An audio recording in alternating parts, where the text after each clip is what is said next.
Hi, everybody. Good to see you. Welcome, everybody, to Parapsychology Research and Education. This year's theme is Survival of Death in Parapsychology. And going forward, we're always going to have a theme. We're very excited about that. We started our live sessions on April 6th. They'll complete on May 19th, which is not too long from now. The enrollment is still up until May 31st, so feel free to invite your friends. Anyone who enrolls before the 31st of May will have access to the materials and PowerPoints and recordings until at least April of 2020. So we're here with Alejandro Para, and you see him in the frame. We'll be giving you his biography and his abstract in just a minute. We would first like to have a shout out to Radiant Skies, the artist on 123rf.com, who made the Parapsychology Wordle that we licensed for our course logo some years back. We'd also like to say thank you to Lisa Coley, the president of the Parapsychology Foundation, without whose financial support we might not be able to do this. And this is me, of course, and thank you to Brian Williams, the research director of the Psychical Research Foundation in Albuquerque, who is our intrepid co-moderator for our discussion forums. So let's move forward. So today is Dr. Alejandro Para. His talk is called Unusual Perceptual Experiences in Hospital Settings and Anomalous Experiences in Nurses. Alejandro Para is a psychologist and psychotherapist in private practice. He is a senior researcher in psychology at the Universidad Abierta Interamericana in Buenos Aires, in Argentina. Para is also the director of the Institute of Paranormal Psychology, and the link is in the description, and served as the president of the Parapsychological Association. He is the author of various books, including Fenómenos Paranormales, Los Poderes de la Mente, and ¿Qué es la sensibilidad psíquica? Let's go on to his abstract. Today's talk relates to anomalous experiences in nurses. There is a large number of unusual experiences on the parts of doctors, caregivers, and nurses, sometimes in relation to hospitalized patients.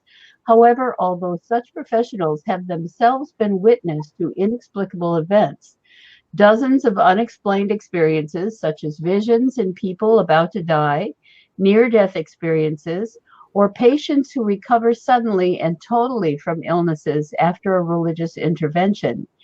Nurses themselves have often had their own experiences in a hospital context, such as seeing apparitions, noting significant coincidences, seeing energy fields, lights, or electric shocks around and coming out of a hospitalized patient, observing anomalous behavior in animals, anomalous functioning of equipment or medical instruments, intuitive knowing the nature of the patient's illness or when he or she will die, or having unexpected experiences in intensive care units, neonatal areas, or pediatric or neuropsychiatric service areas. So it looks to be a very interesting presentation. Yeah, thank you. Thank you very much, Nancy. Now I am very, very proud to stay here again because Nancy and Carlos Alvarado, they are my old friends in parapsychology, my supporters in many ways. And first of all, this is very important presentation because I'm trying to study a number of unusual perceptual experiences in hospital settings and anomalous experience in nurses. First of all, I would like to show you some landscapes of our institute. Behind me, we have the first part, my private library here, with thousands and thousands of books on paranormal, spiritual, new age, esoteric topics, mainly parapsychological topics. I would like to show you some parts of our research center, our library, videos, and many others materials on parapsychological research. And this is the Institute for Paranormal Psychology, now opened in Sunday, in usual day. Our institute was, I would like to tell you some words about our institute before to start my presentation. The institute was established dedicated to scientific study of paranormal, anomalous events and experiences, and experimental research at Buenos Aires, Argentina. The institute has been recognized as a non-governmental organization since 2004, and its focus is now on experimental, clinical, and empirical research, plus the collection and publication of case reports dealing with paranormal anomalous experiences. And this research project was supported by the Society for Psychic Research and mainly BL Foundation in 2013, I think, 13, yes. And we tell this part discussion the main activity in our institute, which are our hard work during the last period in terms of educational approaches, publication, library resources and archives, and workshops and seminars, a clinical approach of psychic experiences, experimental research, independent psych researchers, and undergraduate theses on psych-related topics, and books and publishing projects, and macro PK research conducted here in our institute, and spontaneous PK research. First of all, I do not remember any time in my life in which mystery, in terms of the unconventional, the marginal to scientific knowledge, was not of interest to me. I started to get into parapsychology in the mid-80s approximately. In the past, Argentina had made great progress in parapsychology, placing itself, according to John Bell, if I remember, as the second country in the Americas after USA with antecedents in experimental psychic research. The most important things in our research, I would like to show you. I'd like to give you brief words as an introduction.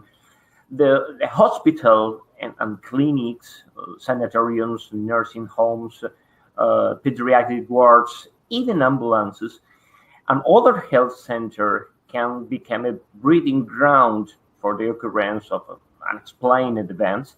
Also, many unusual experiences have been reported by doctors, nurses, and cleaning and surveillance personnel, sometimes in relation to hospitalized patients, but at other times simply the witnesses of unexplained events.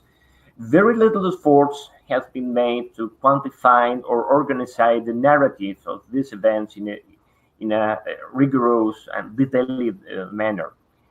Experiences such as seeing dying patients, having visions of near-death experience or near-death or out-of-body experiences, or watching patients recover suddenly and totally from illness after religious interventions, for example, prayers groups and something like this is very common in hospitals, are events which many nurses have witnesses.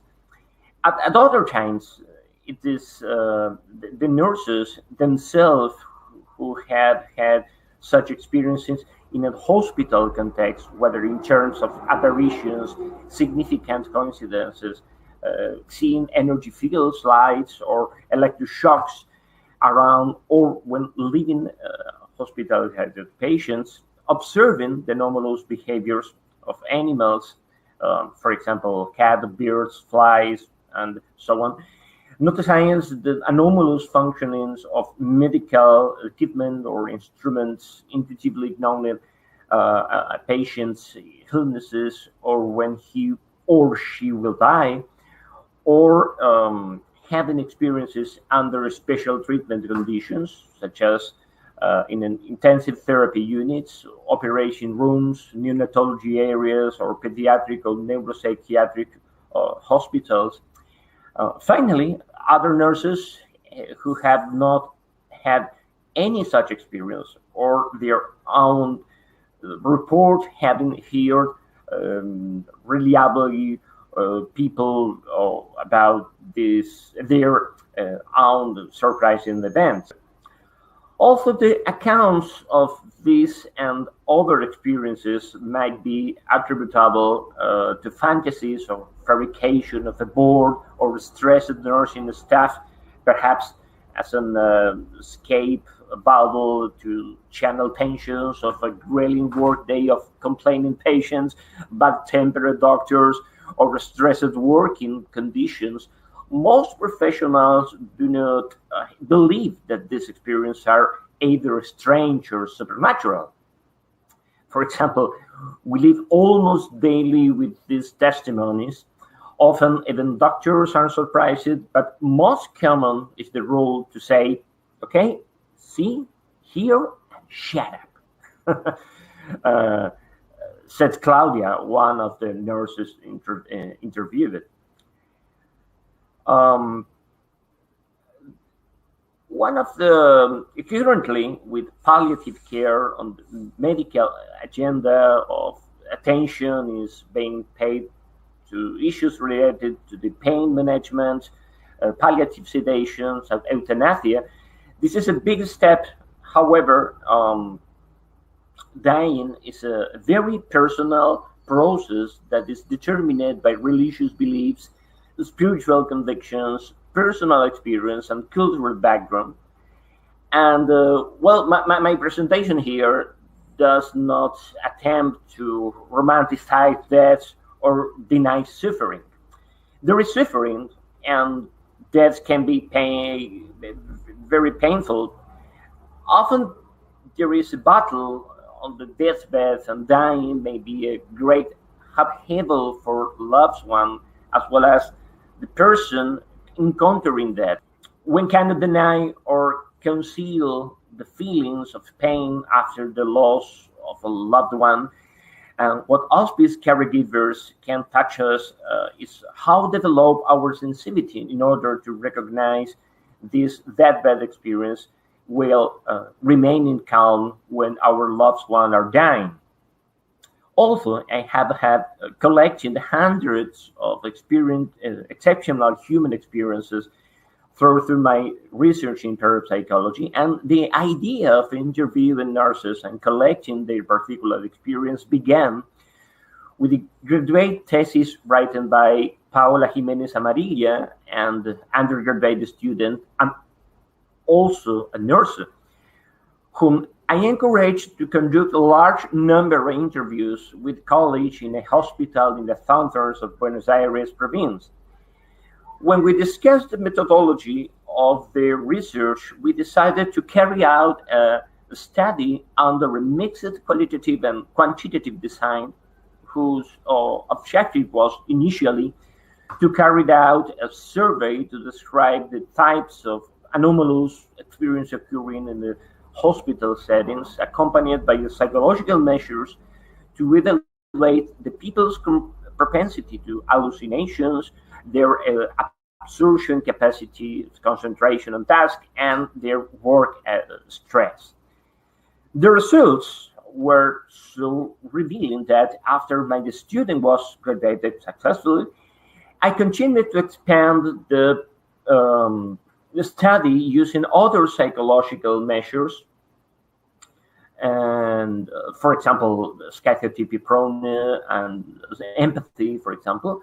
And in addition, I interviewed those registered nursing and professional caregivers through social networks in the internet, advertising on the site of our Institute for Paranormal Psychology, and contact with nurses, nursing students, and head of service in hospital, nursing homes, and clinics in Buenos Aires. The networks of contact that resulted led to an astonishing number of testimonies from nurses, patients, and relatives of patients, as well as hospital authorities, many of whom were very kind when volunteering to connect me with with the impact of prayers and meditation and reducing stress, and the use of a spiritual practice to combat depression. We also examine, for example, religious conversion as a means of reducing addictions and mystical experiences, and indicators of mental health as opposed to psychotic symptoms, where mental health, well-being, and subjectivity allow us to understand how and why spiritual practice and belief systems can be a bridge to the psychological transformation of the terminal patients. And training programs in psychology, psychiatry, and psychotherapeutic practice have seldom, if ever, included religious or spiritual issues. And the most mental health professionals receive no education in this or specific knowledge related to religious or spiritual matters during their training. And even most psychotherapists have a little interest in the area, deliberately avoid the subject of religion or address it based on the little experiences. So, well, this is my first part of our introduction of the topic, and I would like to show you, and share with you a number of experience. I want to read some of them. We have collect a number, hundreds and hundreds experience coming from many nurses and our team who worked with me, collect a number of experience, very impressive. I would like to show you some kind of experiences, very interesting. Let me show you. Sorry. Yes. Well, this is one kind of experience. I'd like to show you some experience who received in our database. For example, the nurse accounts was, in that case, apparitions. One of the nurse, one of the nurse tell us, I was working on the night shift where I was in charge of two babies in the intermediate care. At 3 a.m., when I had finished taking care of the babies, on the other side of the dividing glass of the unit, I noticed that a woman dressed in white was heading towards one of the babies that was under treatment with light therapy. The mother of that baby was hospitalized in the same hospital for post-cesarean septicemia, and the mother had died just at 3 a.m., but I did not know that at the time. Other experience, very impressive, was the following. At night, working in the operating rooms by myself, I noted that the stretchers kept changing place. I would rearrange them and leave, but when I returned, minutes later, they were out of place again. The lights went on by themselves and the oxygen steps opened. I thought I heard banging on the door and went out to see who it was, but there was no one. Often I hear cries of voices that called me, but when I went to see, there was nobody. Also, I heard noises of doors that were moving, drawers that were opening and closing.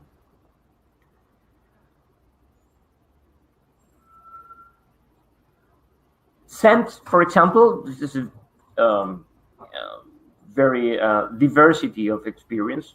For example, a patient suffering from glioblastoma multiforme, cerebral damage, and used to use a perfume, Fahrenheit, and mix it with a deodorant as a mixture prepared by a family member. The patient was confined at home, and I took care of him when he was hospitalized, And my experience happened one Saturday morning at 9 a.m. I was held asleep in my house. Suddenly I began to perceive the smell of the patient in such an intense way, as if as if he himself were there. I was a product of my imagination, I thought, but the aroma was very, very penetrating. When I arrived, I realized that at the same moment that I had smelled it, the patient had died exactly 9 a.m. I think it was like warning.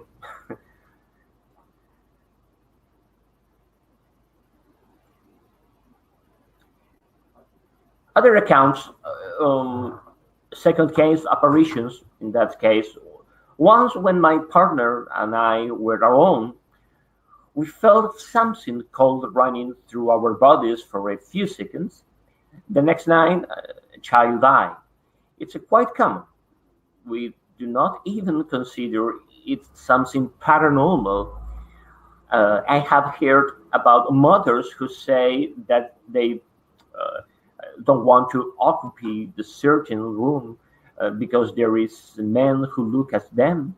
There are children as well who tell us that they do not want to sleep in a specific room, often because shadow observes them behind the medication apparatus, for example. Even the doctor once confessed to me that while she was sleeping, she awoke abruptly and saw a dark male shadow of the foot of her bed. Other experience, for example, is related to psi dreams or paranormal dreams or maybe spiritual dreams, something like this. In the world of the dreams, exotic dreams or paranormal dreams, like Stan Krippner, we told us.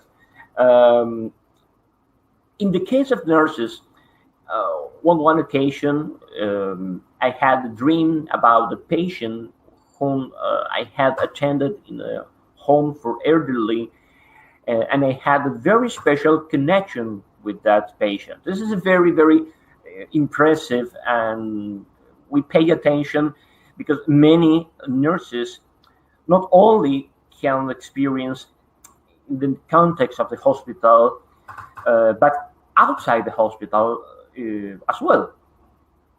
In that case, uh, she told us, I had attended in a home of the elderly. I had a very special connection with that patient. In the dream, she asked me to visit her and her house. Also in the dreams, I attended her and her house, just I did in the home, and the patient died. Much later, I was learned from the family member in which cemetery her body was buried. When I visit the grave, the place where she was buried look at exactly that the same as the place and I had visited in my dream. Very, very impressive dreams.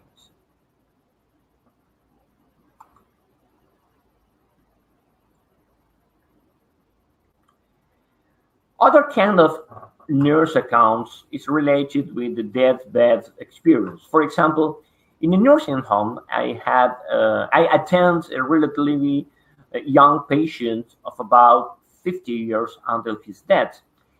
He has a tumor in his kidney that had metastases to various parts of his body. He knew that he was gravely ill and had little time to live. He was in a room with the windows from where he could see the park around the building, and there were two trees there.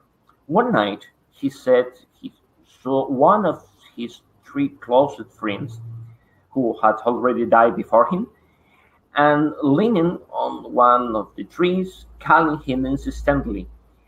And on the third night after that, I learned that the patient has died. This is very, very impressive. This photography there is this photography. For example, you see the vapor or this image in the picture. Well, this is a catch from a nurse who take a picture during working sessions in the hospital. One kind of experience, very, very impressive, is the buzzer effect. The buzzer effect is, for example, in the nursing home room of an elderly patient whose right arm was immobilized, the call button rang insistently.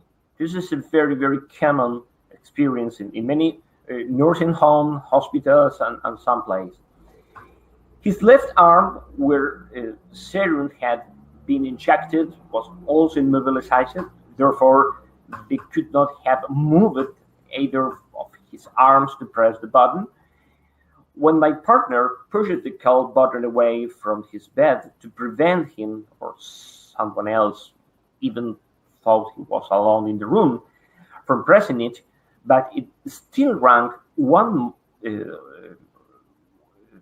more.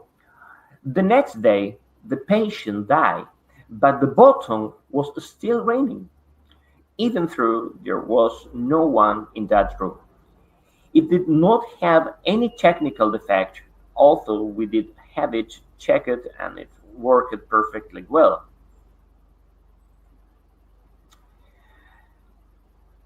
Two experiences more. This is very, very interesting. For example, in terms of clouds, vapors, and this kind of things. An extremely obese patient in the therapy unit died after an attempt to revive her, and revive her failed. The doctor declared her dead since nothing more could be done. My boss and I stayed with her body to remove some blood serum and send it to the morgue. And suddenly, we both saw that a vaporous white cloud escaping from the area of the abdomen was quietly moving upwards. We were amazed since we had never seen anything like this. Other experience is about apparitions in that way. For example, I was with my companions when we all heard someone else calling me by my name with marked insistence and urgency. Apparently, from the top floor, it was a young and feminine voice. Surprising, I hurried up the stairs, but when checking room by room, I found all the patients sleeping soundly. Yet the unsettling voice kept calling me.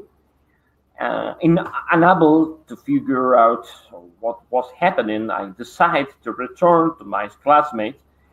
While descending the stairs, I came across a white and vaporous human figure that came out of the dining room, then entered one of the rooms. I followed her steps, but found nothing there except the silence.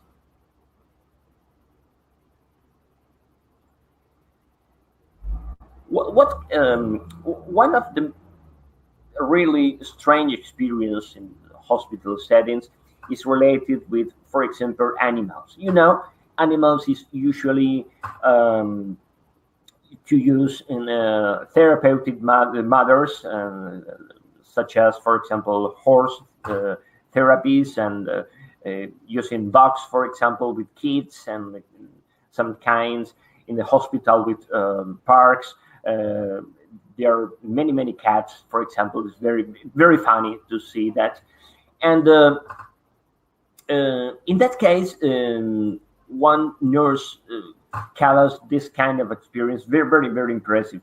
There was a cat that provided in the hospital park and often walk through the windows into the rooms.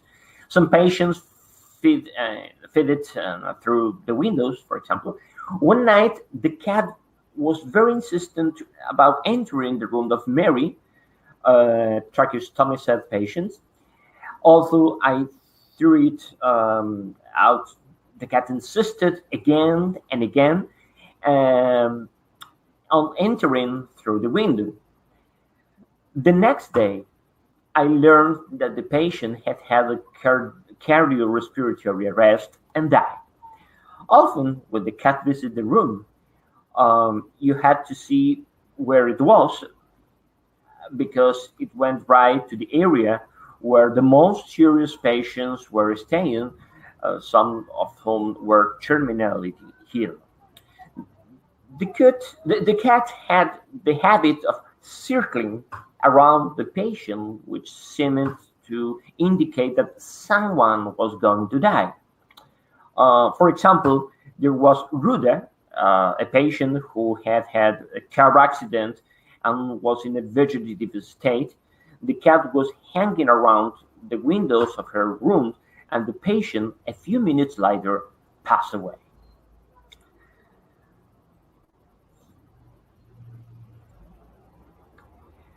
Well, what is the background in terms of this kind of experience we have? It's very, very incredible experience in that way. First of all, existence reports of anomalous paranormal experience we call as AP, anomalous paranormal experience by nurses and doctors consist of, for example, apparitions, coincidences, deathbed visions, and others anomalous phenomena, sometimes in relation with patients. Visions involve the apparition of dead relatives who have come to help patients and residents through the dying process, providing, for example, comfort to them and their relatives.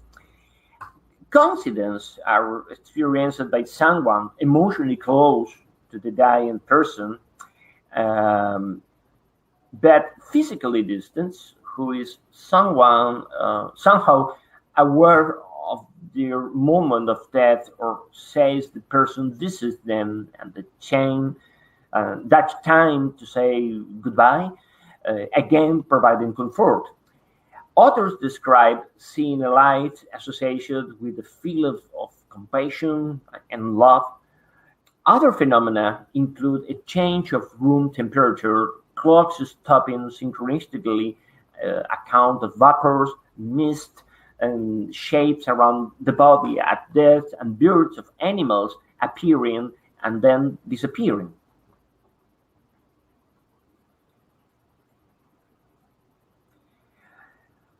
Some experience may include, for example, coincidence around the time of death involving the dying person appearing to a relative or close friend who is not present at the time of death, or a need to settle unfinished business, such as reconciling with estranged family members, of putting affairs in order before death.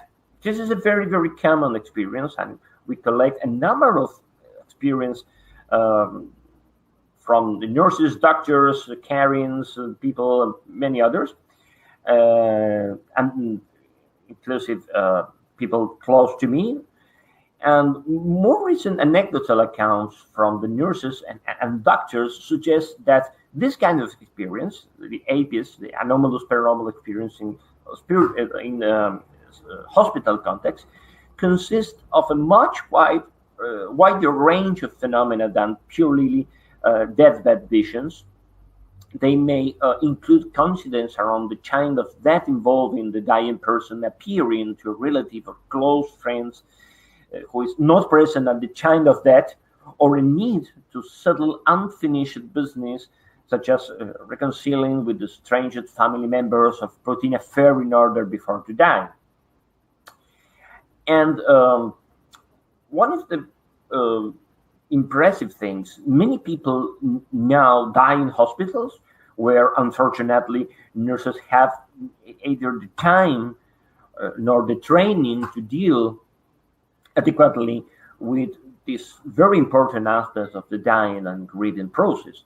One of the problems associated psychological variables, however, there are numerous studies that suggest possible correlations between occupational stress in nursing and proneness to hallucination and absorption as a variable that could modulate the stress and hallucination prone. For example, Himhoff in 1996 point out that since death is not taught as a medical subject and dying right is not part of the medical studies, this special awareness of the dying process is often ignored by those who care for the dying. Thus, coincidence that occur around the time of death involving the appearance of dying person to a close relative or friend who is not physical present may be missed. For example, Connor, a nurse in Australia, for example, conducted research with care nurses suggesting that they find this kind of experience neither rare or surprising, which our own research has found corroborated even among palliative care professionals. One of the problems associated with such experience by nurses is that there are no studies about possible associated psychological variables, given that professionals in mental health have the power to define experiences as symptoms of illness. The views and experiences of nurses would appear to be particularly important. However, there are numerous studies that suggest possible correlation between occupational stress in nursing and proneness to hallucination and absorption as variables that could modulate stress and hallucination proneness. Let me show you this topic in terms of, for example, Milhan and Easton, two physicians in United States, observed of prevalence of auditory hallucination in nurses in mental health. For example, 84% of the 54 experienced nurses who returned the questionnaire describing having experience that may be described as auditory hallucination. However, studies have demonstrated the existence of hallucination in the general population, but we found no study that had examined the prevalence of auditory hallucination in mental health nurses, who are the workers who most often have contact with people who hear voice. Other variables, for example, is the work stress. Another variable potentially related to anomalous paranormal experience in nurse could be the job stress. For example, stress is usually defined from a demand perception response perspective, and the transition to several distress is likely to be most detrimental for nurses, closely linked to staff absenteeism, poor staff retention, and ill health. Nursing provides a wide range of potential workplace stressors, as it is a profession requiring a high level of skill, teamwork in a variety of situations, provision of 24 hours delivery of care, and input of what is often referred to as emotional labor. For example, a psychiatrist, French, for example, identified 9 subscales of workplace stressors that might impact on nurses. One of them is dealing with death, of course, dying patients and their families. In fact, nurses provide a wide range of potential workplace stressor, as it's a profession requiring a high level of skill, teamwork in a variety of situations, provision of 24 24 hours delivery of care and input of what is often referred to as an emotional level, and not surprisingly, not is surprisingly for us, there is evidence linking hallucinatory efficacy stressful hypothesis of this kind of experience, at least as part of that. Other variables involved and in our study was the main predictor of this kind of experience among the nursing world is the absorption. The absorption involves the capacity to focus attention exclusively on some object, including mental imagery, or a state of heightened imaginative involvement in which an individual's attentional capabilities are focused in one behavioral domain. A third variable of interest in the context is the concentration of this kind of variables, which is the capacity to focus attention exclusively on some object, including mental imagery. To the exclusion of distracting events, it refers to a state of heightened imaginative involvement in which an individual's attentional capabilities are focused in one behavioral domain. I insist, often to the exclusion of explicit information processing in other domains. A capacity of for observation by itself may not be sufficient. Perhaps people must also have a motivation or need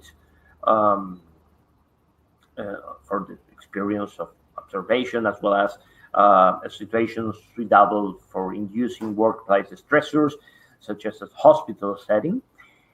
The trait of observation is a predisposing factor for hallucinatory experience, but they found signs indicating a common self-hallucinatory experiential base, suggesting that absorption can indeed serve as a predisposing factor for this kind of experience.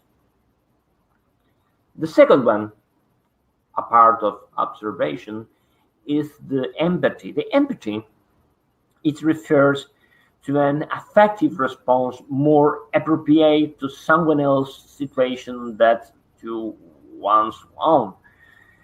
Two related human abilities, for example, mental perspective taking, for example, cognitive empathy, and vicarious sharing of emotion, for example, emotional empathy.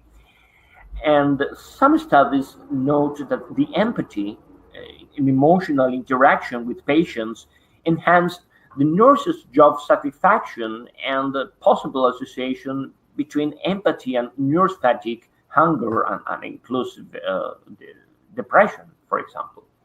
The importance of empathy in nursing context is related to a core of common aims and purpose, and there is a general support that nurses' empathic attitude is very, very important for patient adherence to treatment. However, there has been no research yet which has focused on the possible relationship between empathy and anomalous experience for nursing.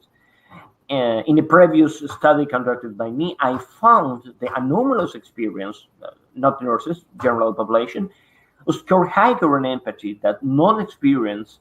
Thus, people claiming such psychic experience seems to have a greater capacity to organize the motion of another, such as the healing practitioners and our vision and promotional experiences and so on. Well, what is the aims of hypothesis of our study in terms to gain better comprehension of this kind of experience in the hospital setting? I would like to focus on the aims and hypothesis in our study before to follow to show you a lot of experience I would like to share with you. For example, the main hypothesis and the objectives of this kind of research, however, I should to say, one of the limitations in an attempt to understand such experience from nurses is that there had been little research adopting a quantitative approach focusing on the possible relationship between this anomalous experience and aspects of the personality, for example, empathy and cognitive and perceptual variables. For example, schizotypia. Schizotypia has been defined as a multifactorial personality construct, aspects of which appear to be a continuum with psychosis. For example, positive schizotypia has an intuitive association with religious and spiritual belief and experience. However, this does not necessarily have any psychopathological implication for the individual. People who see auras, for example, see the energy around the body, might simply be sensitive to anomalous experience, anomalous perceptual experiences. One of the concepts we designed of this kind of research is I called sensitive nursing profile. I would like to tell us what specifically is this profile, at least in the terms of nursing activity. And however, the higher level of cognitive perceptual schizotypy scoring individuals who claims being able to spontaneously see the aura or energy field of a person, which suggests that underlying dissociative processes such as absorption and fantasy proneness are associated. However, although paranormal experiences are not correlated with negative symptoms of schizotypy, right? It's not correlated with negative symptoms of schizotypy, substantially are lower than in positive symptoms, at least in nurses. And the present study represents utilization a large number of Argentinian nurses from a wide range of hospitals in health centers in Buenos Aires. Fortunately, for example, in Spain and Mexico, two researchers are trying to do a replication of my own studies. They're very proud in order to find the same thing in other regions. So the main aims are, in the first place, to determine frequency and percentage of anomalous experience from nurses across the multiple hospital and health centers, and second one, to correlate such experience not only with work stress and absorption as the variables, but with two additional variables, such as, for example, positive, in that case, unusual experience and cognitive disorganization, and negative schizotypy, for example, anhedonia or impulsivity, and the cognitive emotional empathy as well. And the hypothesis in this study was, for example, are that nurses report anomalous experience will score higher on work stress, schizotypy proneness, absorption, and empathy, compared with those who do not report that experience. Secondly, in terms of participants, a total of 450 questionnaires were sent to nurses from 36 different hospitals and health service departments. Of these, 344, approximately 76% usable questionnaire were returned, and the nurse participants were recruited with the cooperation of their research and teaching areas of the nursing department of each the principal nursing officers, and they gave us permissions to administer the set of questionnaires, which were distributed through the nursing officers to each nurse in the hospital, depending of the nurses was working in each hospital and health center. Approximately mean was 100, ranked 5 to 300 per hospital, nurses per hospital approximately. And the nursing officers explained verbally the research to each nurse for both shift. For example, in the morning, the evening, and the night, or morning and night, and so on. And the nursing officers were also contacted through announcement in the hospital and the internet, briefing the main aims of the research, and many nurses interested in spiritual paranormal topics who contact in turn to their officers in each hospital, some of who also showed interest in the topic. It's very, very funny account in terms to find the principal or the officers in the nursing. What kind of that paranormal events? I want to tell you a number of things that happened to me. It's very, very funny to trying to access. For example, in one of the things in terms to get approbation or the consent forms to interview many nursing, we depend from the Ministry of the Central Health in Buenos Aires, the administrators, or to trying to analyze the consent form in terms of we changed the name, for example, paranormal for spiritual, and this kind of things in order to obtain the permissions to interview the nurses. But what very, very funny,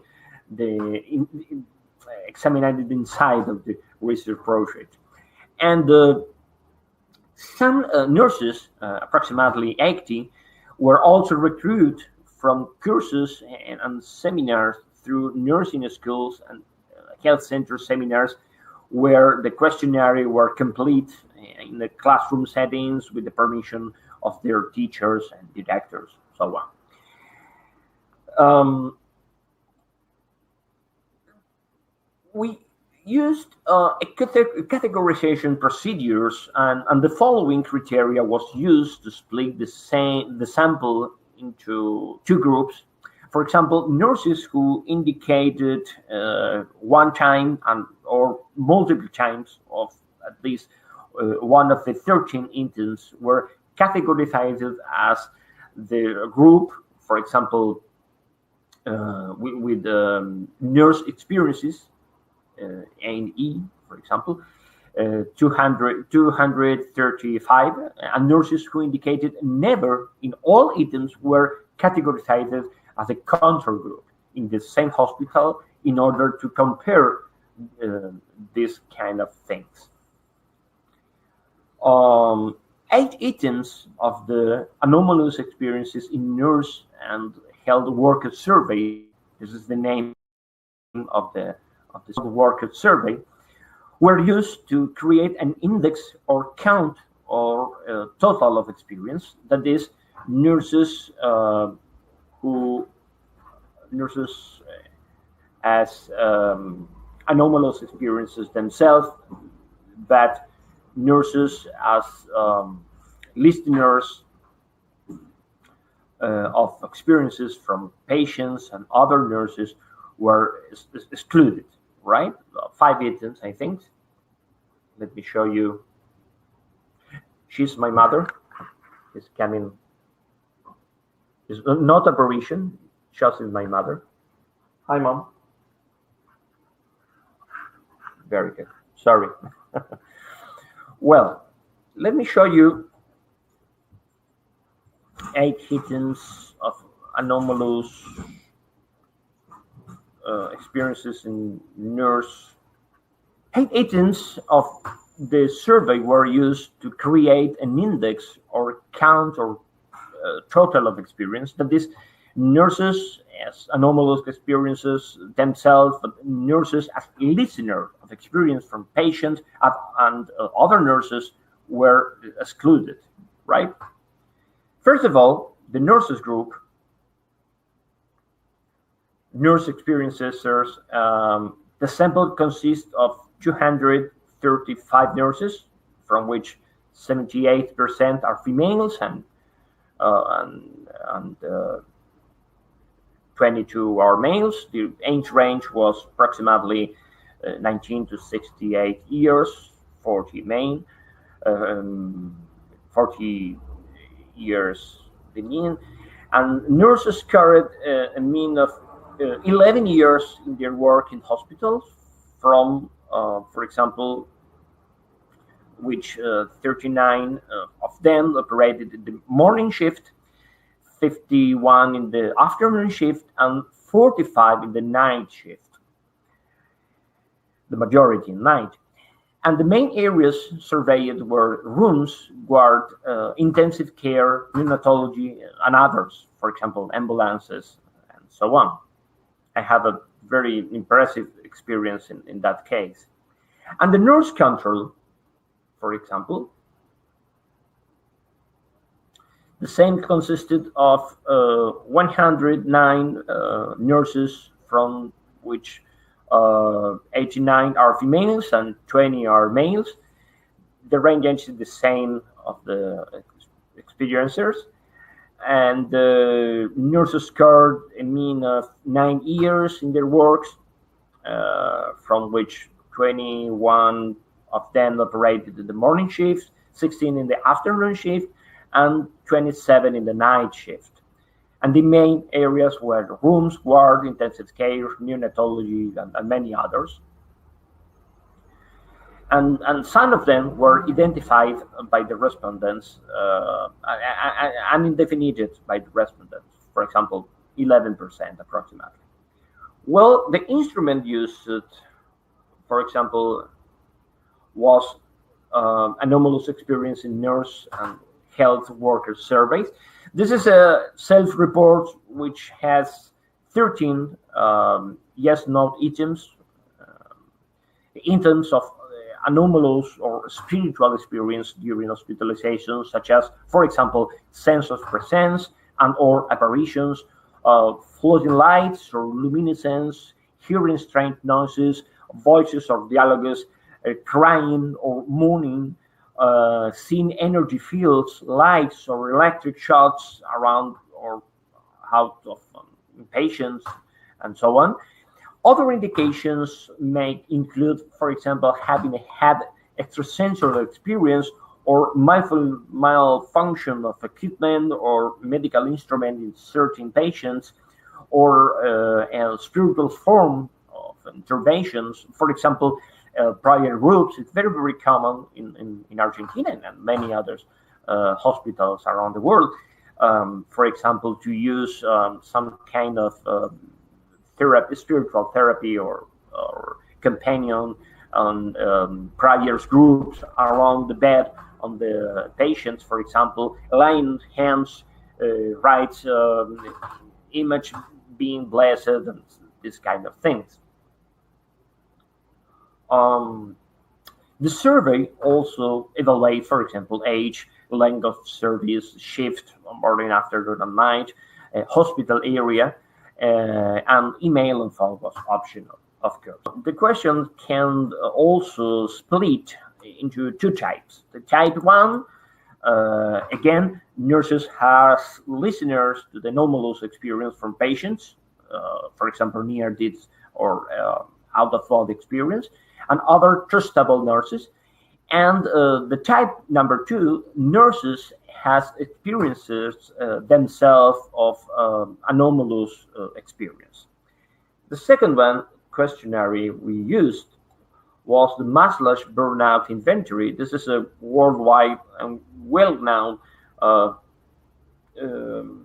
questionnaire who measure laboral stress, working stress, It is 22 self-reports, which has ranked from 0 never to 6 very often, and it measures specifically emotional exhaustions, that specifically measures or feeling of being emotionally overextended and exhausted by one's work.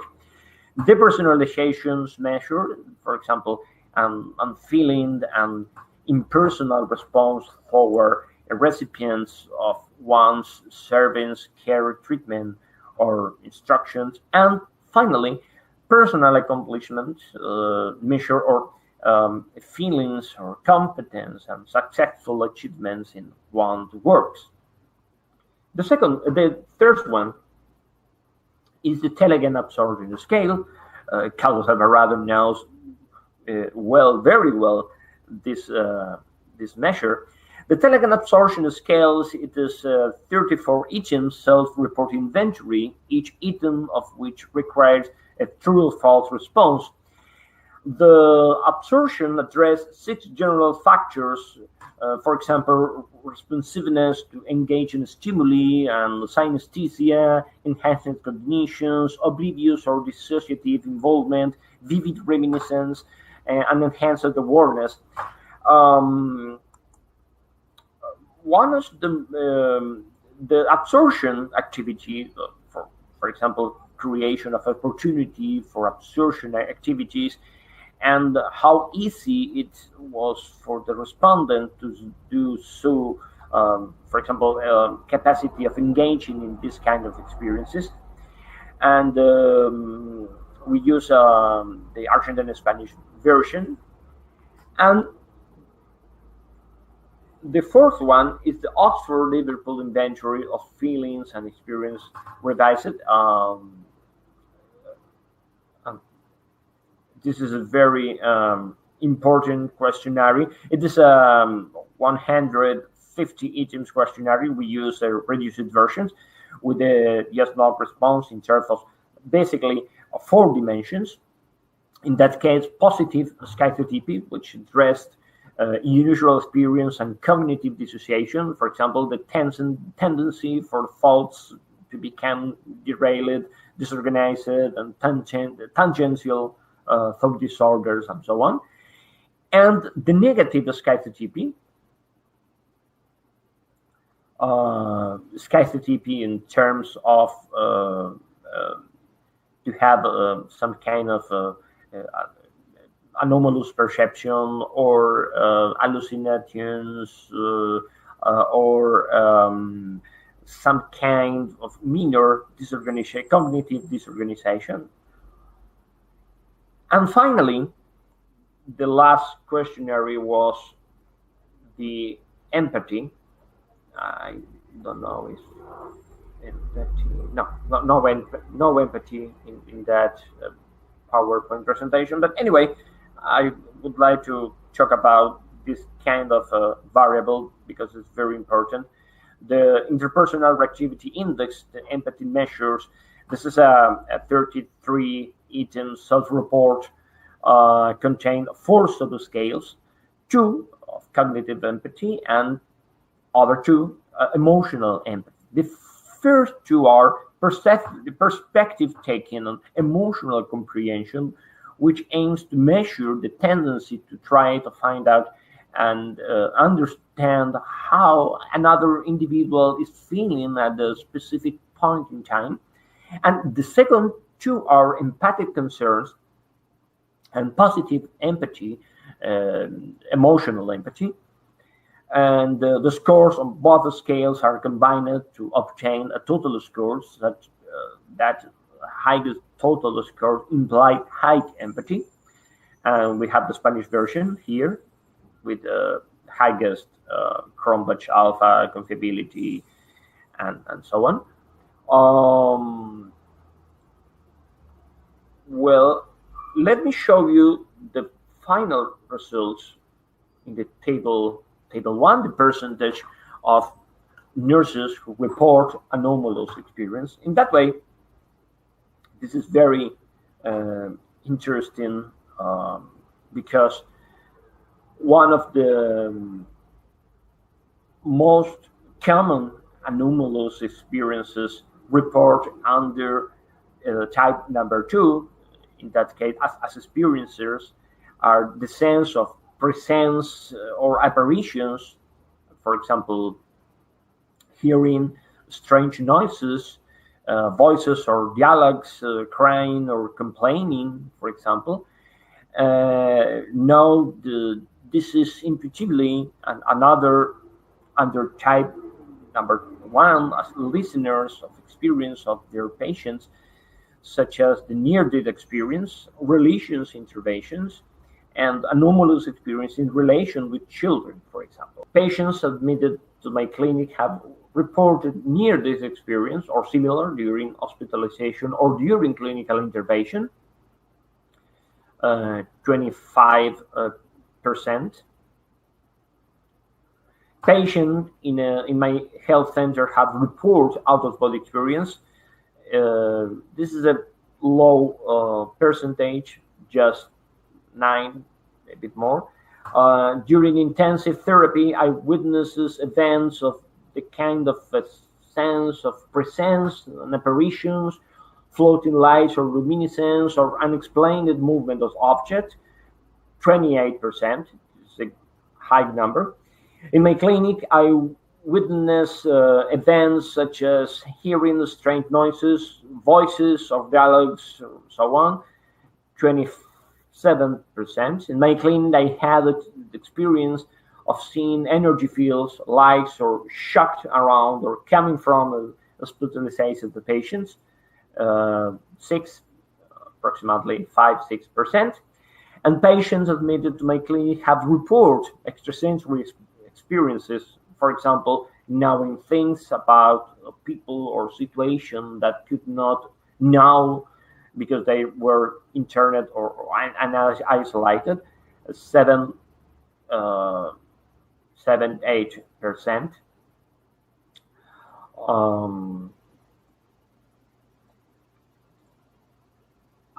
For example, I have had a strange experience such as knowing about the situation or a patient I had seen in my clinic while being at home or on vacation, for example, 13%. In my clinic, I have had the experience of seeing medical equipment failing consistently with certain patients while not with others, 8%. In my clinic, I observed that after some form of intervention, for example, by groups lying on the hands, other objects, some patients recover quickly and completely from disease or a trauma, 20%. I have had the experience of knowing intuitively what is wrong with the patient just by seeing him, her, or even before or even without knowing his, her medical history, 20%. I had an experience that could be defined or as mystical or special connection in the context of my clinic, 7 or 8%. I have heard of or meet trustable peers who had witnesses experiences like the ones above in a medical context only, 30%. This is the highest. And in my clinic, I witnesses unexplained events in relation with children, especially in the pediatric context, for example, 12%. And if you have according to our first hypothesis, nurses with experience were expected to score higher than nurses controlling work stress. Whilst this was not confirmed, they would score higher on this personalization. The hypothesis number 2 was confirmed, that is, the nurses reporting this experience tended to report graded observation, including the 6 factors that non-experiencers and nurses reporting anomalous experience tend to report proneness to ICD-10, both negative and positive, that non-experiences with emphasis on the unusual experience, which confirmed the hypothesis number 3. And in relation with to empathy, the hypothesis number 4 was not confirmed. However, nurses reporting anomalous experience tend marginally to report higher scores of empathy than non-experiencers. We have a lot of information in the correlations between ICD-10, empathy, work stress, and absorptions for experiencers. For example, in the 344 nurses who report experience, a number of correlation was carried out between, for example, empathy. In that case, for example, empathy, ICD-10, empathy, absorption and work stress among nurses with anomalous experience and unconscious also. And the matrix showed 13 of to 28 correlations were experienced who had high scores on absorption tend to have higher capacity for first one, positive and negative ICD-10, and the total score, cognitive empathy, and total score, but not emotional empathy. Well, our conclusions in terms to have to get a better comprehension of this kind of experience is very impressive, because the present study with multiple hospitals, for example, showed that of 344 nurses surveyed, approximately 12 to 28% of them report having had at least one anomalous experience in the hospital settings. The most common anomalous experience reported as experiencers are sense of the presence or apparition, hearing strange noises, crying or complaining, and know the disease intuitively, for example, and as a listener of experiencing of their patients or peers, such as near-death experience, religious intervention, and anomalous experience in relation with children.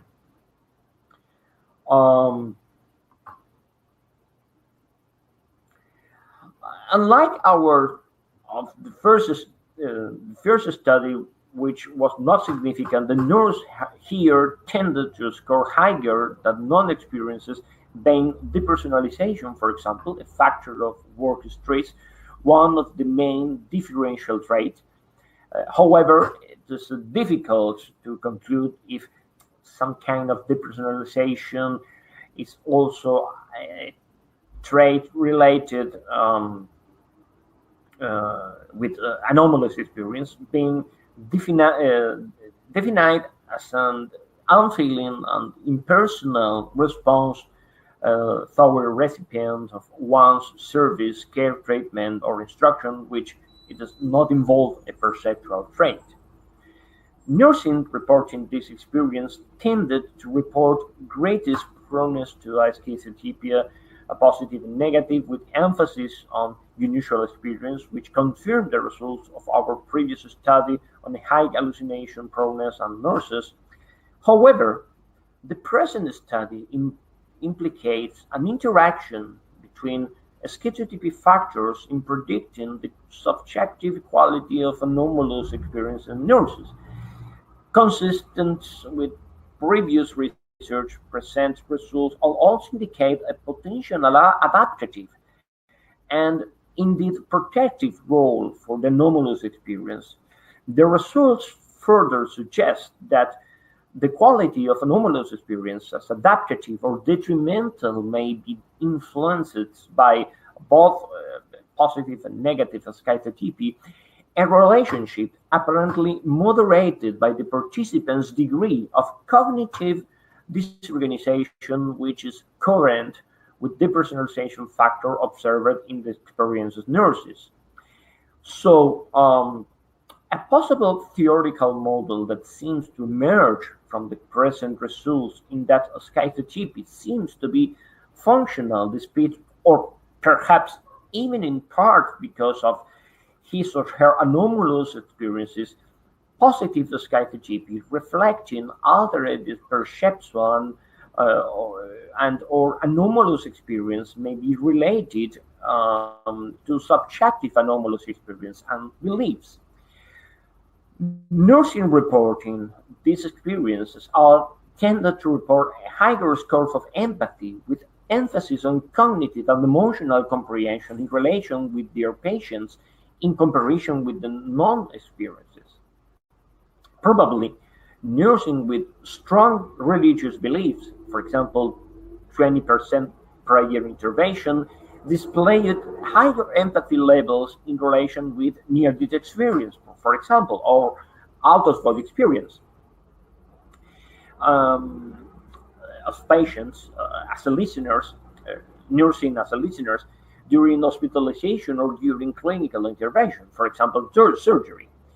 These findings is partially supported in the literature, with some studies demonstrating a relationship between, in that case, demonstrating a relationship between religiosity and empathy, and probably showing stronger relationship between nursing empathy, the anomalous. Our previous study, nurse reporting such experiences tend to report greater psychological subversion.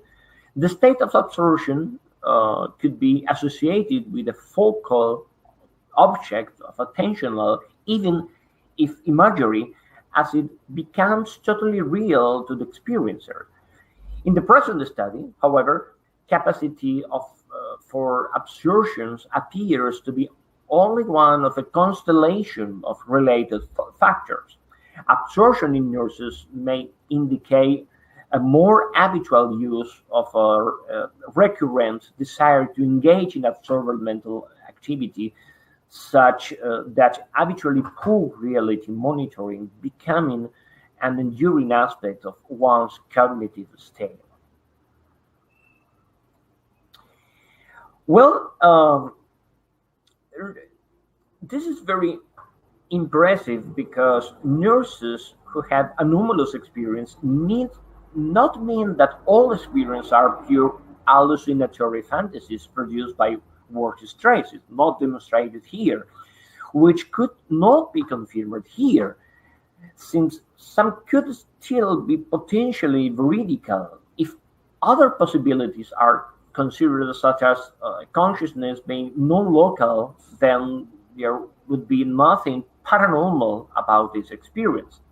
The fact that nurses are empathic or score highly on absorption and propenance to schizotypy may be what facilitates them being more aware of anomalous experience rather than causing them.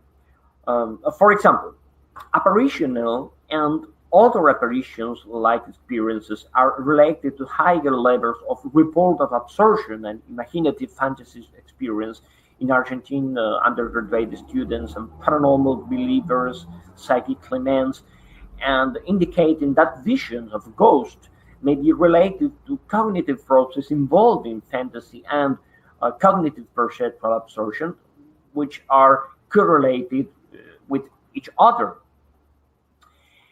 In the first study, significant difference in absorption and anomalous experience for nurses on the night shift were found. This is very impressive data because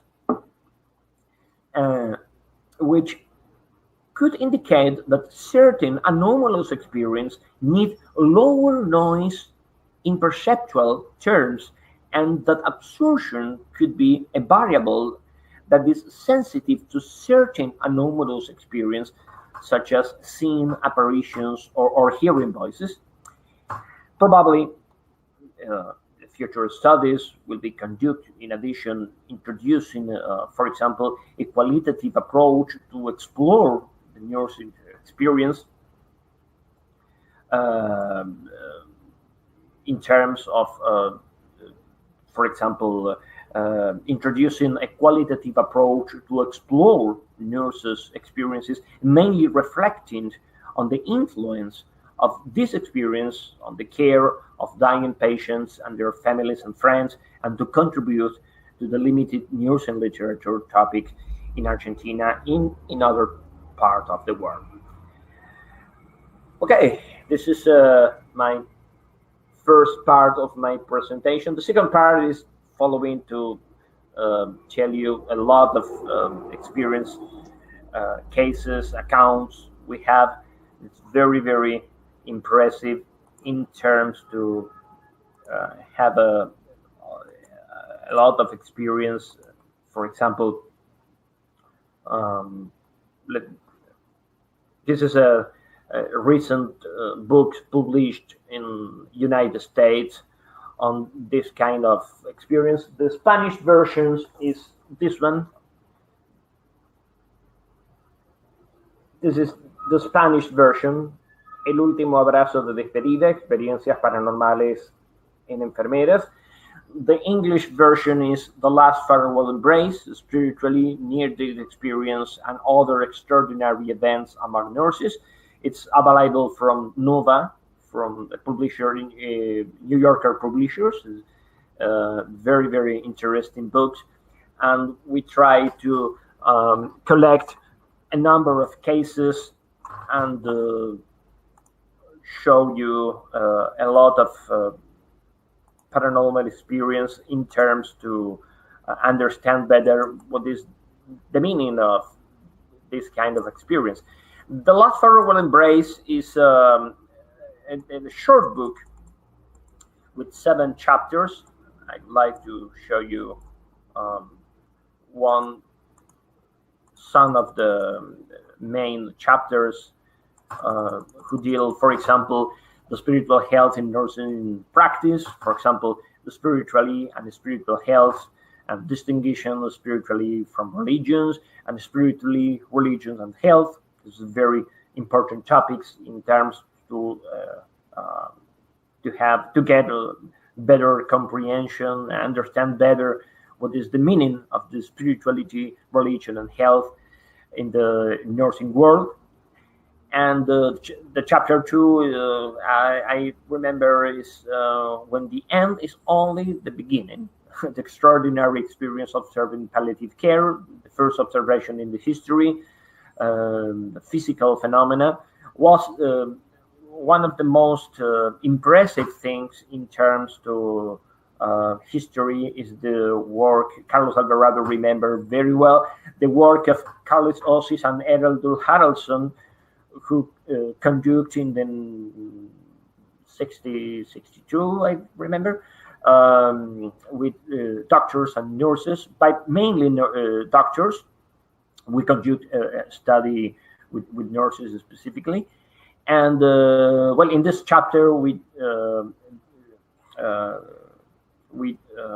focus on the first observation in the history from the spiritualism period and up to date, physical phenomena and experience in palliative care nurses, the impact of experiences on nurses, the difficulty to communicate an experience and experience related to death and visions in the deathbed. The chapter number 3 is around, yes, Zingrone, yes, Ossis Haraldson, 1961, published, supported by the Parapsychology Foundation, very well. The chapter number 3 is the transformative experience of the sensitive nursing.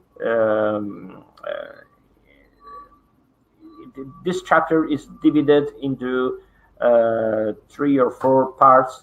Let me talk about this chapter. It's very, very interesting because we try to design a profile of sensitive nursing in that way, let me remember what this chapter in the book.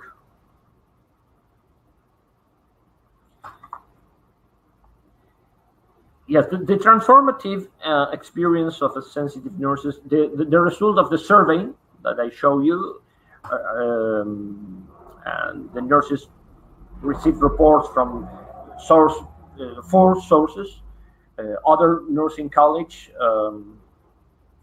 family members of patients and doctors, and eventually administrators of the hospital or the nursing home. The experience can range from the near-death experience, out-of-body experience in adult patients, the elderly, and even children, to nurses being witnesses to such events, sensation of presence and apparitions, hearing strange noises, recovering by religious interventions, and these kind of things. The chapter 4 is the title of the chapter is Windows to Beyond the Dreams and Visions of the End of Life, that presents the anomalous end of life experience. Nurses often hear about dreams of their terminal patients because they have an impact on their preparation for death. The dreams and visions of the end of life are described as an existential phenomena associated with a strong spiritual connection and sensitivity. However, although these events are interpreted as a religious experience or spiritual encounter or visits, they are considered emotionally significant even in the absence of spiritual connotations, as they can include a comforting presence while patients prepare for their farewell. Patients may have dreams or visions focused on prepare for their farewell. Um, Patient may have dreams or visions focused on their fears that they cannot longer do whatever they felt they need to achieve in their lives. Accounts from nurses suggest that this experience covers a much broader spectrum of paranormal phenomena than just deathbed hallucination, and indeed, this phenomena may allow for a better transit toward other realities. Well, chapter 5 is experience and the end of the life in nurse's home, the caregiver's histories, near-death experience, and other events. Chapter 7, spiritual vision of the dying. Um, and the chapter 8, death and dying, palliative care and spirituality.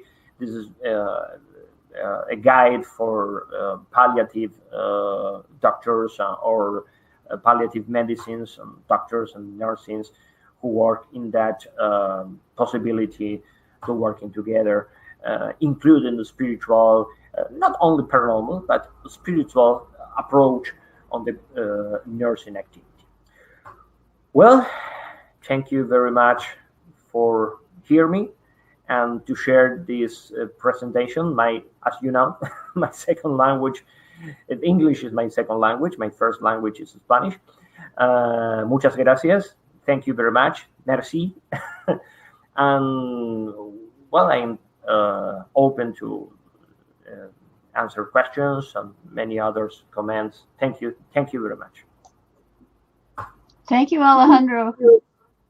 Was very interesting presentation as always. I'm scrolling up. Some questions have already come in. Folks, can you put your questions and comments in the chat now? Let me scroll up. Adelson, was your question answered? Yeah. He was one of our attendees was asking about the difference between the control group and the other group. And I think that was in the slideshow actually. Yeah. Padraig is saying, well, let me wait until you go back to that slide and you can talk about the difference between the control and the experimental group. And I'll take a look for other questions.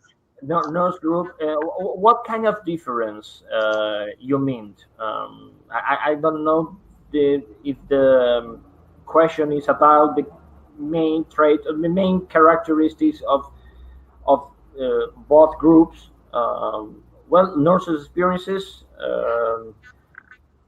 235 nurses who have experience, and control nurses, 109. This is the main characteristics of two groups.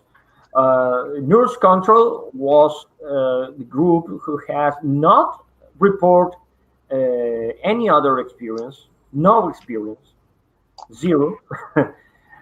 And the nurse experiences is split into two groups. In that case, the nursing who has listened, and the other groups witnesses of this kind of experience, I think. Right. So basically the control groups are people who are, as the slide says, non-experiencers. Exactly. Folks who don't have the experience. Yeah. I'm working backwards up the chat. So if I'm out of order with the questions, please forgive me. Adelson is saying, I don't understand the figures. The sample, the total sample is approximately 345 nurses, from which 235 nurses are in the experiencer group.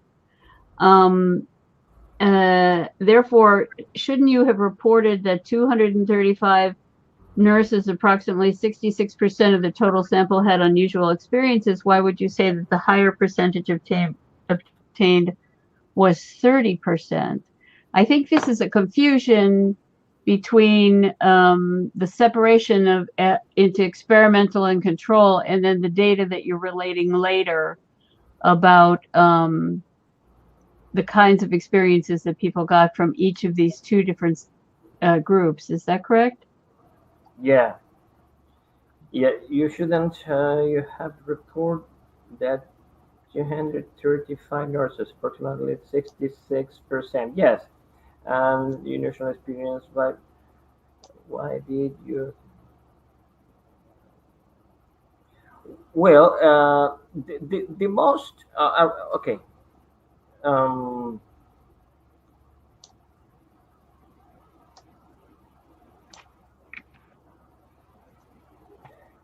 I have yes, I have no.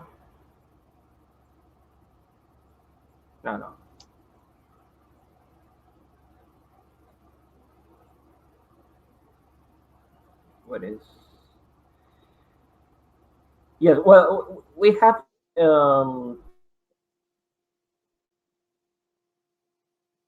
not of the nurse experiencers, but anyway, I have in that case 200, 235 nurses, from which okay, it's divided into gender,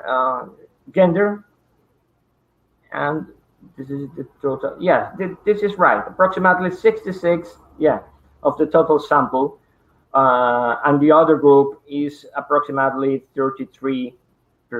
This is right. We focus on the nurse experiences in terms of not the total, but the most important things is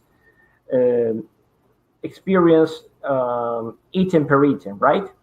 This is the item per item percentage, and not specifically the the total number of experiencers and not experiencers, right? Because it's very, if not, it's very confusing to group it, or to split two grace groups, because we have two main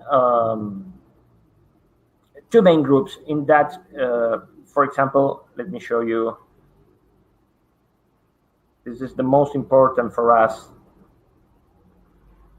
in terms to understand the two different groups, because the 8 items of the Anomalous experiences survey were used to create an index or count of total of experiences, that is, nurses as anomalous experiencers themselves, but nurses as listeners of experience from patient and other nurses were excluded.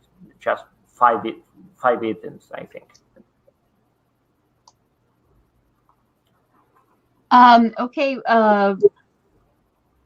Margaret has just asked, I wonder if the nurses who had experiences inside their hospital setting, did they also have experiences outside? Did you ask them about experiences in their own lives? Mm-hmm. What is the question? Can I read the question specifically? The question is I wonder if nurses had experiences outside of the hospital. And I'm thinking that this means, Margaret can correct me, I'm thinking that this means experiences of their own, psychic experiences of their own, maybe not related to their hospital work, because you did mention the other kind. Yeah, I don't remember now. Was there a question like that in the? The question is, do the nurses who have anomalous experiences in the hospital also have anomalous experiences outside of the hospital? Yes, outside probably is a minor percentage. The most, let me show you.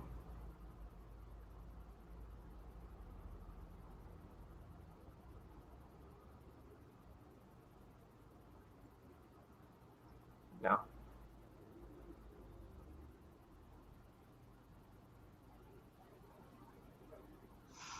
Probably, yeah, 30% of 30% nurses outside of the hospital. Oh, okay. Yeah, this is. Now, did they? Okay, met witness experiences in a.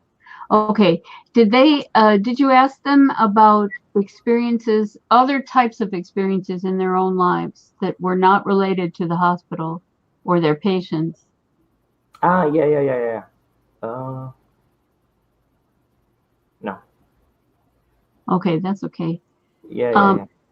Okay, let's see. Esther is asking, have you ever heard stories about dying persons having bedside visions of relatives while looking at and speaking with a staff member? Mm-hmm. So that would be, I would think, let's say there's what is the question? Have you ever, did you get experiences in which the nurse and another staff member were in the room when the dying person was having bedside visions of relatives? Uh-huh. So the dying person is reporting an apparition or behaving as if they're seeing an apparition, but the nurse is not alone in the room as an observer. It's the nurse and another staff member or someone else in the room when this experience happens. So more than one perceiver, basically. Yes. Nancy, can you show me that one was way up. You'd have to look for the round E on the chat and scroll way up there. It's not so far up. If you scroll up, it's Esther Coate, and there's an E in a circle, and she just says, have you ever heard stories about dying persons having bedside visions of relatives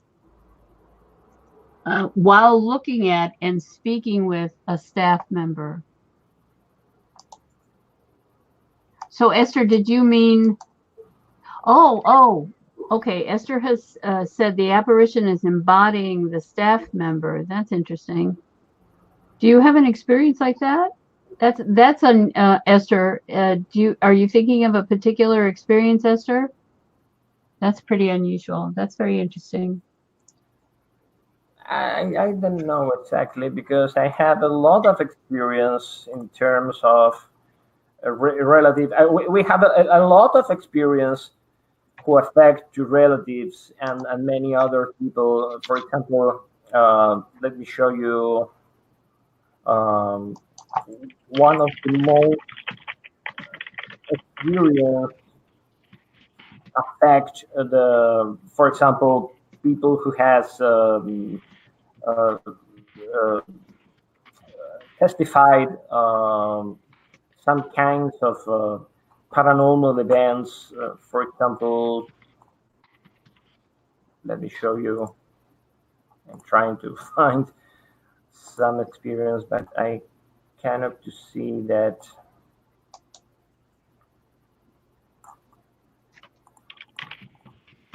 Oh, I see what Esther is saying, that while accompanying a dying person, she would see and talk to her mother every time the dying person would look at me. So Esther's in the room with the dying person, and the dying person would look at Esther, but then start talking as if she was talking to her deceased mother.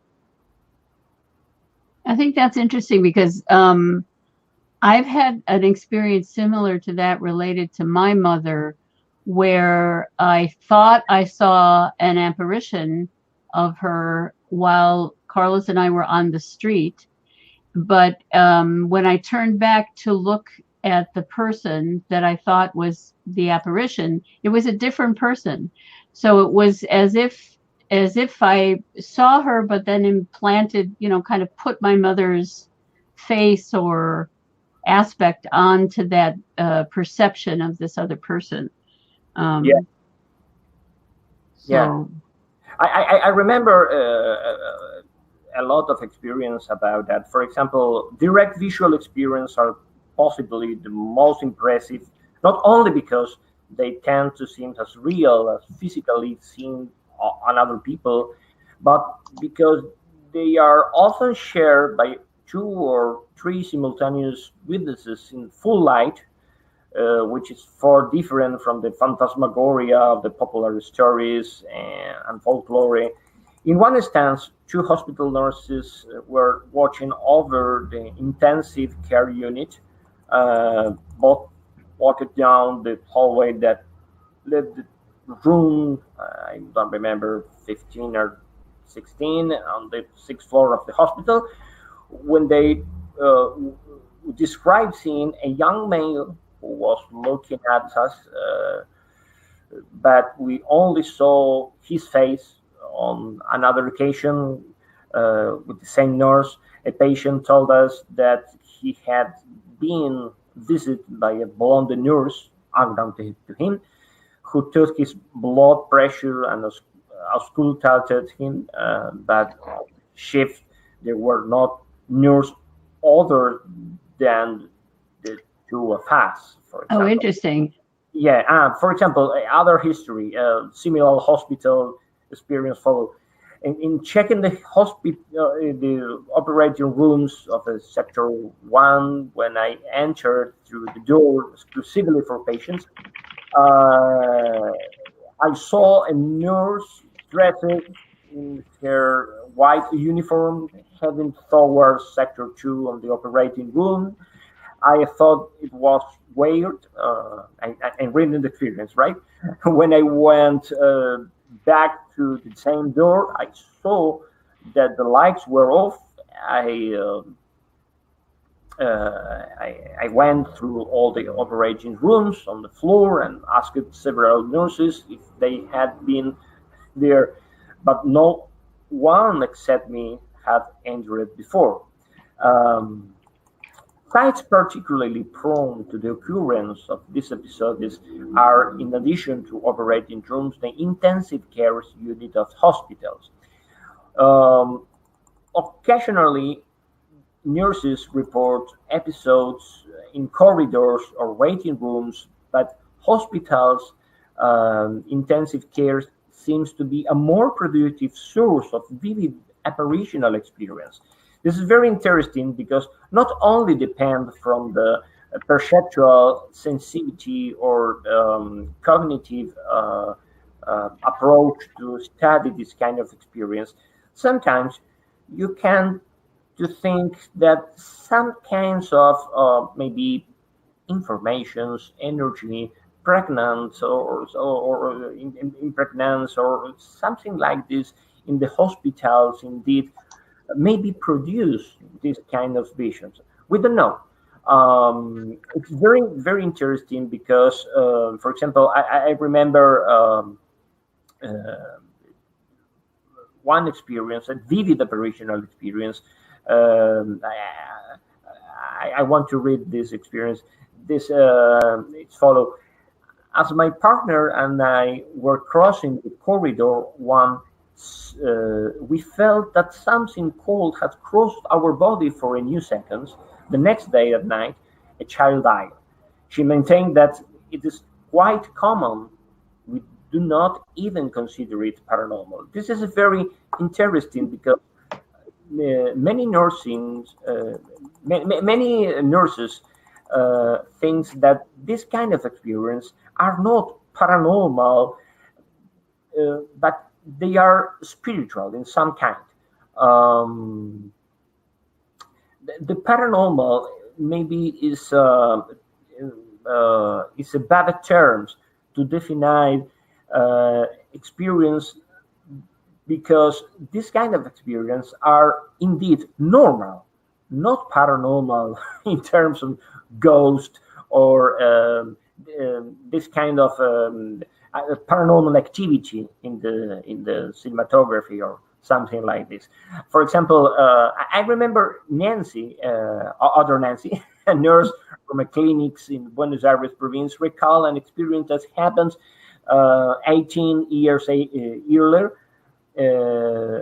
She said one night we were in a room with two beds where there was no one, so we went to bed and went to sleep. Also, my companion continued to sleep. I woke up and saw clearly an old man sitting on the edge of the bed where my companion was. The first thing I did was close my eyes and pray until the old man disappeared. I felt very scared. Another nurse at the hospital, Felicia, I remember, in the south of Buenos Aires, narrated a predominantly visual experience with a patient with whom she and her colleague, who also witnesses the experience, had a close emotional bond.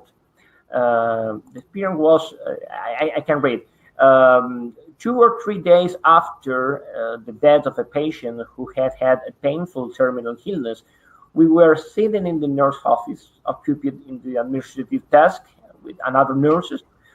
My partner went to the bathroom and after returning said, if you go to look, you will see what is happening.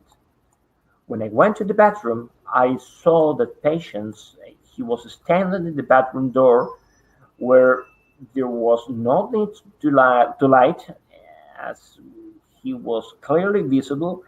I was shocked and left the room. We turned on the lights and went back together. At the moment, the lights in the nursing procedure sector began to blink. Mm. The vision lasted only a few minutes, then it disappeared, and our skin bristled when we remembered that this episode because it happened to us both together. This kind of shared experience is very common among the nurses in the hospital setting. Not only one nurse, but sometimes shared with other nurses in the same floor, for example. Yeah, it's interesting. There's a couple of things that you said that were interesting. One is that how normal these experiences are, and how the people who are in a situation where they have these experiences frequently don't see them as paranormal. They see them as normal and their everyday existence. Julie Beischel was making a similar point about after-death communications as well. It's also interesting that there are what we used to call collective apparitions, basically experiences in which two or more individuals had essentially the same experience. And these kinds of multiple observer experiences show up in all kinds of categories of phenomena that our group tends to look at. But I think it's really important to emphasize that these are normal activities, and it's basically the philosophical position of scientists and scholars today that renders them because there's certainly so many of these experiences, so many people have these experiences that it's a little it doesn't make sense to call them non-normal or supernormal or paranormal or something outside of the normal when there's such common experiences as well. Yeah. Well, one of the impressive case in terms of, for example, hearing noises, voice, or dialogue. For example, auditory experience, probably because of their connotation of the schizophrenia and other psychosis, are not usually experienced that nurses and caregivers may feel are normal. However, I heard several histories associated with shared experience where more than one witness was hearing the voices. For example, I have a lot of cases and accounts. One night on duty, along with three fellow nurses, we were completing the patient's daily charts when everyone clearly heard the voice of a girl who was calling. It was very vivid and real. The most surprising things was that it was a service for adults, and children are not prohibited from entering. Also, they may not be voices. Other type of noises or sounds, for example, are also common, such as applauses, moans, breaths, blows, in the rapping style of sense, something like raps or tapping that seems to come from something or someone trying to communicate, right? Raps with intelligence. For example, on another occasion, after a nurse had just gone to work at night in the hospital, this experience was in 1977. She told us, I heard that on the upper floor, somebody was beating their hands, dragging their feet, and using a cane. When I went up to see who was making the noise, I couldn't find anyone. I asked the nurse who was with me, and she confirmed that it was not unusual to hear such sounds. Another home caretaker reports that one night I was walking around the room, looking in patients with hemorrhagic stroke who were unconscious and who ordinarily did not make any sound. Hearing them call me by this name, this happened even though none of them actually knew my name.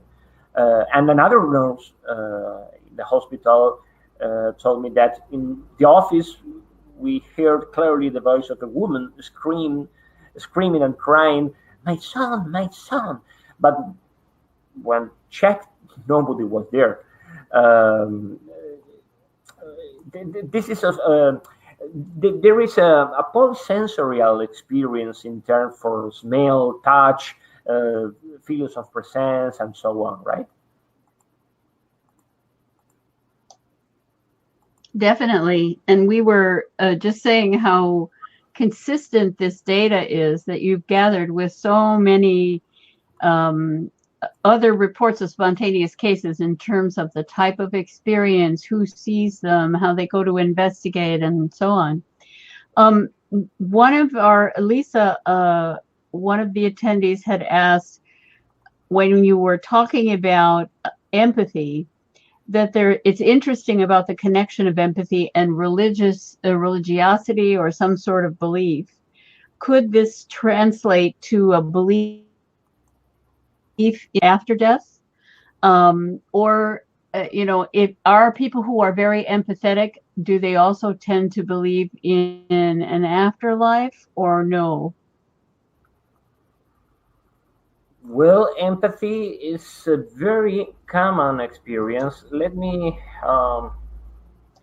show you one of the most important things. Just one few seconds.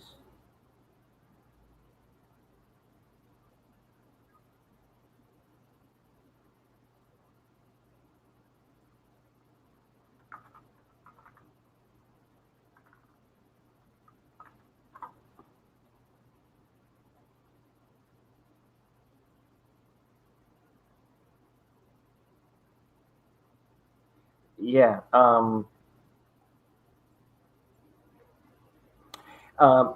well, the characteristic of nurses in their empathic capacity, that is, their sensitivity to understand of the mental state of others, that can also facilitate listening to such experience from their patients on their own college. Um, the term empathy has been used to refer to two related human skills, the taking of a mental perspective and vicarious exchange of emotions. Um, some studies indicate association among nurses in nurses' empathy, fatigue, and depression. And some researchers noted that emotional empathy interaction with patients improved job satisfaction for nurses. However, although empathy is one of the most important dimensions in patients' care, no studies on the possible relationship between nurse empathy and anomalous experience have been carried out. Um, for example, individuals in the general population who had paranormal experience have been determined to show greater empathy, in the sense that people who claim to have had such experience seems to have others for healing or therapeutic touch and some premonition experience. And in addition, a number of anomalous paranormal experience seems to be related to, sometimes confused with empathy, when they involve interpersonal traits, for example, extrasensory experiences, as opposed to intrapersonal characteristics, for example, out-of-body experience, premonitions, memories of past life, or mystical experience. Maybe empathy works like a telepathic experience in nature, as a form of reinforcement. And in fact, many empathic people appears to accept that to some degree they are sensitive for others. Um, uh, in our study, um, also nurses who had uh, anomalous experience did not show greater work stress. A certain level of depersonalization differentiate them from the other control group. And empathy in that case was a second predictor after absorption in the sensitive nurse profile, uh, because we think empathy may be beneficial to cognitive style association associated with the paranormal experience, and additional reasons with why nurses are more effective and more receptive to hearing such stories than other medical personnel. I think that's a really good point to make, and that certainly lines up with other research on the way people connect to each other. Patricia was asking the opposite. I wonder if the lack of belief causes people to dismiss or block out experiences that don't fit their worldview.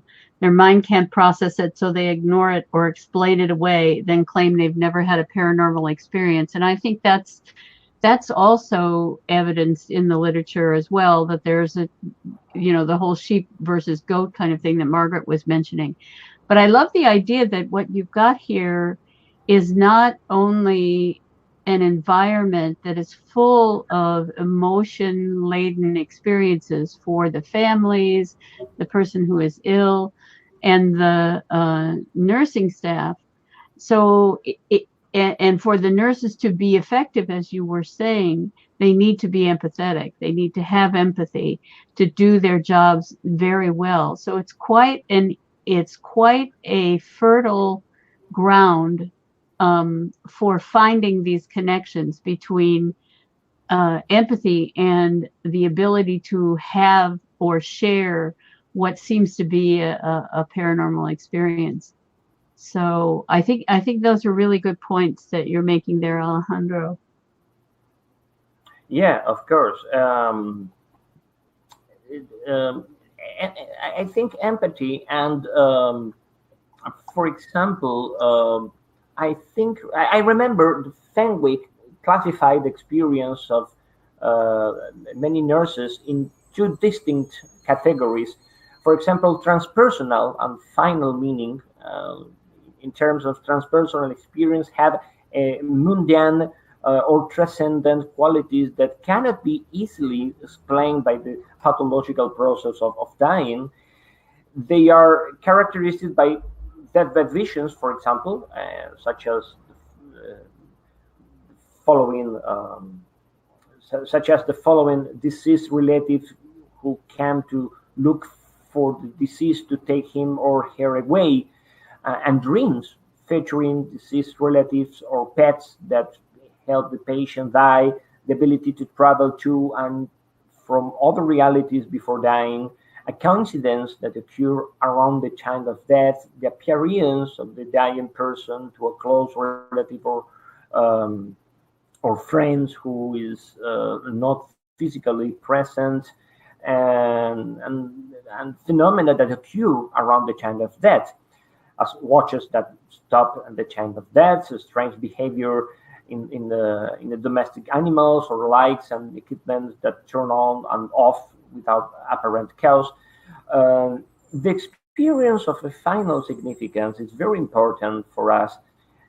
On the other hand, seems to have more substantive qualities based on the here and now, and this may be brought about by walking visions, the decision of the dying person to dispose of unresolved issues and thus be able to die in peace. This is very important in terms of the empathy and or the impulse to reconcile with members of the family. This is very common experience in the house, elderly house, for example, or there are even cases where a patient managed to stay alive until a particular relative arrives to say goodbye, or a patient in a confused or semi-conscious state reach a brief state of lucidity that allows him to her to say goodbye and then pass away. Um, this is a very common experience. For example, we collect a number of experiences that such experiences are healing because they are part of the dying process and can contribute to improving the practice of incorporating a spiritual approach of the end of life. During the last years of life, or weeks or days of life, some dying individuals feel the need to reconcile with their relatives alienated by disputes. This experience is considered to be an extremely important process that helps them resolve internal conflicts so that they are freed from anxiety and can die peacefully and die peacefully. It is time when they can recognize the strong feelings of love and acceptance, both on the part of themselves and their relatives. Yeah, I think that's one of the reasons why it's such a fertile ground. Adelson was saying, do you believe that nurses in Argentina feel more open to talk about their unusual experiences than nurses in other countries? I don't know exactly. Probably this year we are following research projects in Mexico and in Spain in similar characteristics of our research projects in hospitals in Mexico, District of Mexico, um, from a Mexican nurse who are very impressed with our research. And in Spain, we started research from the spirituality branch of the Palliative Institute, who recall this kind of experience. And we are waiting to collect this kind of experience in order to compare with our own results, of course. That's exciting. That's going to be a good study. Patrick was asking, are these kinds of connections, empathy and psychic experiences, seen in real life, or seen in outside of the hospital?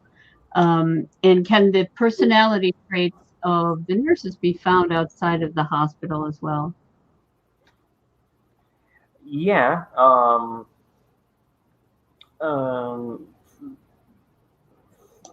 let me I am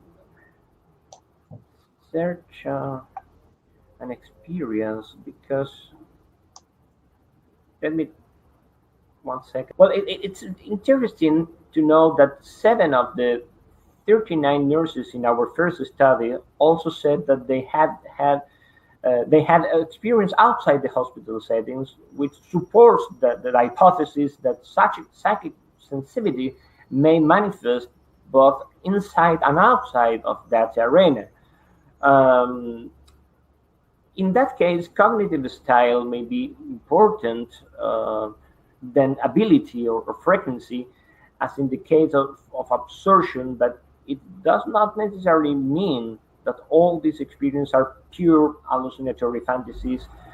For example, significant difference were found in the absorption and propensity to hallucination in nurse of the night shift, for example. But um, um, for example, outside of hospital settings, the sensation of presence or sense of presence, uh, that feeling that one is not alone, the speed being certain that there really is not one else around, is usually associated with the atmosphere caused by feelings of loneliness and isolation presented in the context that triggers, initiate, and configures such experience, which is also associated with sleep paralysis, for example, a state of involuntary immobility that occurs before sleep, hypnagogic image, or immediately after awakening, for example, the hypnopompic image. And during this state, vision may be experienced fleeting but vivid in different sensory modalities. Um, I think, for example, let me show you. For example, another patient told me,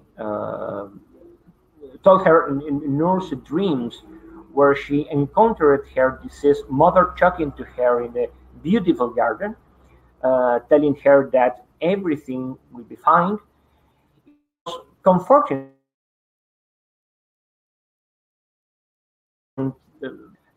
she wanted to go back to the sleep because her mother would return. Another patient who had dreams of distant friends and relatives, as well as living people, also said that everyone was telling me that I would be fine, that there was nothing to fear. Still, another patient dreamed of his mother who had died when he was a child. The dream was so vivid that I could feel her perfume in her voice that called me, saying, I love you, something like this. Um, this kind of experience sometimes occur outside the hospital context and not only in the hospital setting.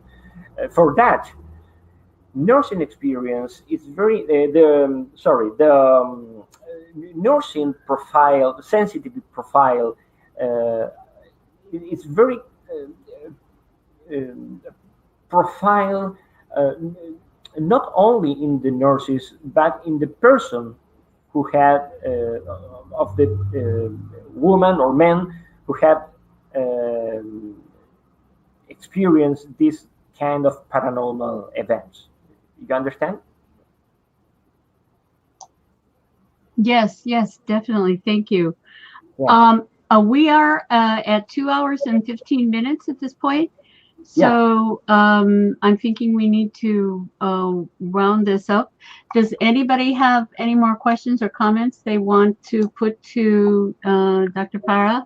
Yeah. Outside of the fact that people are saying, this was awesome. Thank you, thank you, thank you. I agree with that as well. Fantastic. Gracias. De nada. Un gran placer haber contribuido a este fantástico chat. Ay, gracias, gracias. Wait till you see the chat log. I'll send it to you. It's fantastic. Yeah, very good. Thank you. Good. Well, thank you so much, Alejandro, for a wonderful talk again, and thank you so much for your willingness to always participate with Carlos and I. We very much appreciate the hard work you do on our behalf. And so thank you, everybody who's come today. And thank you again, Alejandro. And hopefully we'll see all you guys soon. Let me get back to it, letting you know what's up next. Next weekend is Dr. Alexander Morera Almeida, who will be talking about, oh my goodness, mind-body independence and survival of death. I even ran the spell check on that. And that's next Saturday, May 11th at 2 p.m. Eastern. And then on Sunday, May 12th, we'll have Dr. Michael Nam, who will be talking about terminal lucidity, the unexpected return of mental clarity before death. And that'll be Sunday, May 12th at noon Eastern. After that, we'll only have one more presentation and a discussion forum the weekend of the 19th of May. So next weekend is Dr. Morera Almeida and Dr. Michael Nam, and we'll continue on with the topic. So thank you, everybody, so much, and thank you, Alejandro, and everybody have a great evening, morning, afternoon, whatever's left of your day. Bye now. Bye-bye.